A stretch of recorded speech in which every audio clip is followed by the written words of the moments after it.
What's up, everybody? 32 Icon here. I hope that you guys are doing well. I'm doing well myself. Please go ahead and like and subscribe if you haven't already. In good faith that I'll continue bringing you great content. So, a couple of things. There's a little bit of noise in the back, but this is the only time I'm able to do this video, so we're going to get through it. Okay? That's number one. Number two, this is my first time doing a video on an AR-15, particularly any kind of rifle. I normally do pistol videos.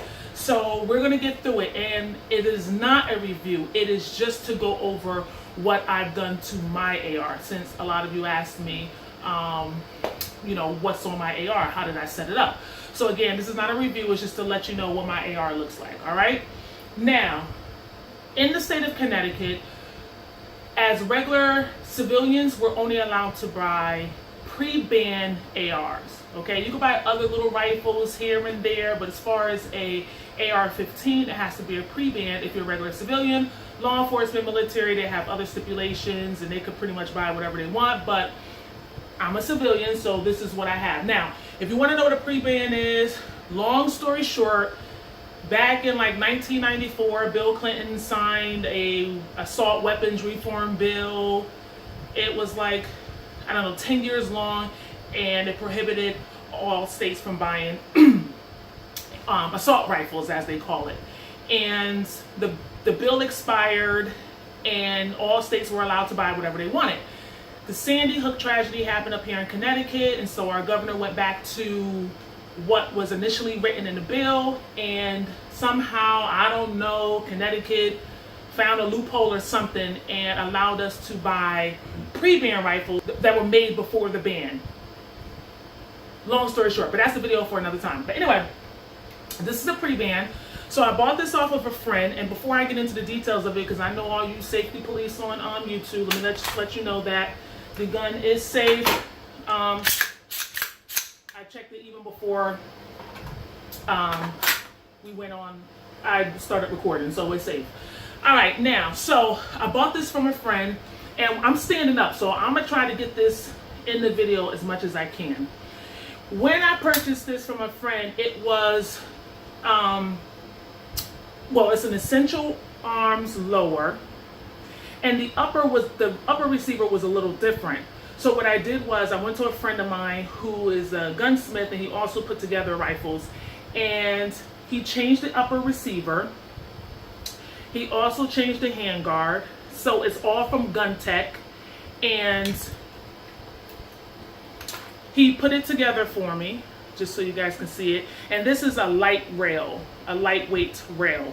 So I love it, and I love the designs. And if you look closely, there are like rubber, what do you call it? I call them little rubber fill-ins. And it's just so that when, you know, I have my hand, I don't know if you can see it, my hand up here, it's, it makes it just a little softer to hold, all right? But they're like rubber plugins. I think that's what they're called. Anyway, this is from Gun Tech. This is the lower's essential arms. What else did I get done to it? With the barrel, I think it's like a 4150 chrome moly barrel. The handguard is 15 inches. The barrel is 16 inches. The muzzle brake is also from Gun Tech. Okay, just a standard muzzle brake. The foregrip is from Strike Industries. And you're probably wondering why it's blue. It's blue because when I got the Cerakote work done for the pistol, I wanted a little color. I wanted it to pop. So I figured, okay, I have a black rifle, and I'm a very colorful person by nature. So I figured, you know, I don't want my rifle to be all, you know, Care Bear bright, but I love blue and red, and so I figured the red was a little too dark and the blue was just right. So I put the blue up there, and if you notice, it has like ridges in it, so it could give you a good grip, all right? And it works. I probably would like a foregrip in hindsight, because then I could really push it into my shoulder on that recoil, but this works just as good. I mean, I took this out for the first time last week just to make this video, to fire a few shots for you. I have not shot this rifle since October, November, because I normally don't shoot a rifle. I haven't taken any classes on it yet, although I know the basics and I've done the basics, but I'm talking about like a run and gun class. I haven't done an advanced course on that yet. So I haven't really had the option of using the sling, and we'll go over that a little later. But I've put, I don't know, 200, 250 rounds through this, and it's been flawless. It works perfectly. It's sighted in. I have no problems with it. But that just goes to show you that I don't really shoot my rifle much, which I probably should start shooting it more, but it just sits in the safe. All right, so anyway, this is a Magpul magazine, Magpul trigger guard. I don't know if you guys can see this. Magpul trigger guard. It's aluminum. Magpul MOE K2 plus grip. It's like a rubber grip, so I really like that. The trigger is from ALG. It's a combat trigger, about 5-pound pull. Is the same sister company as Giselle. I think that's how you pronounce it. But I know they're a sister company. I think his wife runs the company now, and so it's actually a really nice trigger. And it came with the hammer, it came with pins, came with all that, and that was installed. Also, let me show you something here. I have an NEWBIE safety selector, and I forgot where I bought this from. It was off of Optics Planet, and because I'm lefty, it works for me. Also, if you can see, there's K&S pins here. These are anti-walk pins. I like it. Is it necessary? Probably not. I barely shoot it, but I like it.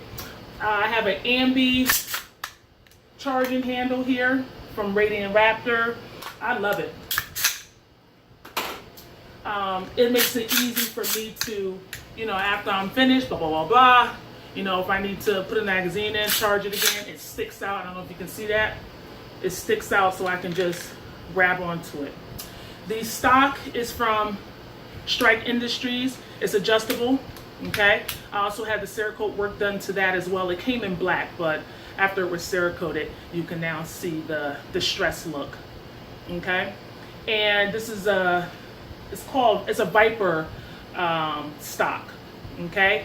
And it has the rubber padding that I added to it. It didn't come with this, I had to purchase it. This optic is a Romeo 5X, okay? I did a review on that. The first one I got from Optics Planet, it had a malfunction. It didn't work right. It was an electrical malfunction, and so it kept going out. But anyway, they replaced it, gave me a new one, and it's been perfect ever since. What else? I have the Magpul swivel QD mounts. Okay, I use Magpul rails. What else on here? Oh, the sling is a Frank Proctor Way of the Gun sling. And again, I haven't been able to really use this all that much because I haven't taken any classes. But from what I've used so far, it's adjustable.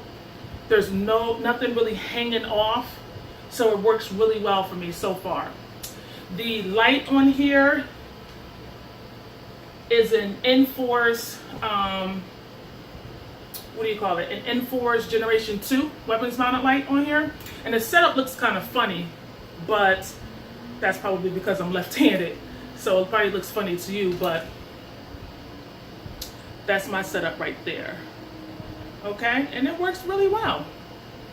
What else? I have Magpul backup iron sights on here as well. And the Cerakote. I'll give you another closer look at the Cerakote. All right. So this is the Cerakote work. And it's not battle worn, it's more distressed, if you can see that. And I like that look. Okay, there is a difference between battle worn and distress look. So this is more of a distress look. Okay, but that's up close and personal. And again, I like it. It's comfortable for me. I don't know if I'm missing anything else on it, but if I was obviously going to battle, I have to pop this sucker out, and maybe my 19. You guys haven't seen this in a while, huh? It's unloaded. You haven't seen this in a while. I haven't shot this in a while. I just actually cleaned it for the last time I shot it. But either I have to bring that out, put it on my hip, or my M&P 2.0 compact. As a matter of fact, let me see. It's, okay. You guys can see that. Let me see. Ooh, just a natural point of aim. It's up to the side. It's just, I'm thinking about putting the Apex trigger in this. I don't know. I don't know if I really want to like have to pay a gunsmith to remove the sights and do all that. And I'm certainly not going to do it. But it just, I think this gun will be absolutely perfect with an Apex trigger. Something to think about.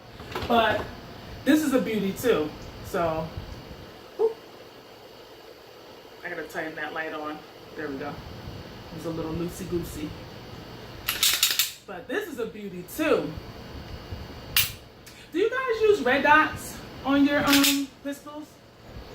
I find it easy to transition to. People said that you would struggle with it if you're used to shooting iron sights and then you come to shoot an optic. But I found that it works perfectly for me. It's not a big learning curve at all. So, remember I told you guys that I put my finger here to give me a better grip? All right, anyway, enough of that. I know you guys are probably like, listen, focus on the rifle. But anyway, this is it. This is my baby. This is what it is. I love it. I enjoy it. I have so much fun with it when I actually shoot it. So maybe since I've done this video, maybe I'm gonna start shooting a little bit more since I haven't in a long time. And maybe take a class where I can actually use this sling and, you know, put my rifle down, pick up my side piece, and go to work. All right. So I hope that was helpful. I feel like I'm forgetting something, and I'm sorry again. This is my first time reviewing it. I don't really have a review on the rifle itself, just what I've done for my setup that's comfortable for me, and I hope that was helpful for you as well. All right, let me know your thoughts below, okay? And I hope that you guys are doing well. Thank you for watching my video. Watch your six and go be great. Go. Bye. Peace.